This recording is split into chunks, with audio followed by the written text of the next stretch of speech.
After ranking reptiles smartest to dumbest but failing to include proof with that video, I decided to begin a series actually testing reptiles and see just how dumb they are. We previously watched which reptile species voluntarily walk off a table.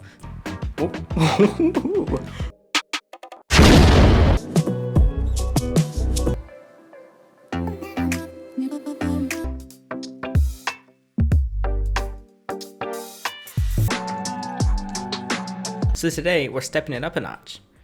Not really. We're stepping it down a notch because I don't want to have to throw them off of buildings or something, like, and see which one deploys a parachute. I don't know. Okay, whatever. Instead, we're seeing how reptiles react to their reflections.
Sorry to interrupt the jams, but I wanted to give you some background on the next animal, which is an Enigma leopard gecko. If you know anything about spider ball pythons, they're known to have neurological disabilities, which I've talked about before, and the Enigma is basically what you could consider the leopard gecko version of that. Every leopard gecko is individual, and there are multiple morphs that cause issues like this with many animals, but I thought I would see how it reacts to its reflection.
You might have thought that was pretty bad, but I'm gonna be honest, it's no different than what he usually does on a daily basis, just around his own enclosure where his quality of life is very questionable. If you don't believe me, check out my Instagram. I've posted videos of him doing the same thing, just sitting at my hands, sitting on a table, and I'll keep making content, and eventually I will dedicate content to Enigma leopard geckos and similar animals.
And that was our lineup for the day. I tried to get a pretty good variety of animals. I didn't bother with snakes because in my experience, snakes really don't pay attention to reflections at all. And even other snakes, as long as it's not a snake-eating snake, they just don't mess with each other for the most part. So I have a good handful of other ideas to test reptiles with and see just how intelligent they are. A couple interesting ones should come along. I'm thinking of using a pane of glass, which might give you a couple ideas of what I'll do. I promise the glass will not break, hopefully. I think the reptiles did pretty good in this video. There was a variety who completely ignored it, and maybe that's because they weren't paying attention, or does that mean they were smart enough to tell that it was them? Probably not. I don't think that's how reptiles work, but you tell me, because I don't know. I'm a little scientist at work here. You can check out the other videos in the description related to this one, and I'll also try and link some others you may find interesting, like the spider ball python video, and one of my favorites, which is a bearded dragon feeding video. But that'll be it for this video. So I'm Alex, and thanks for watching.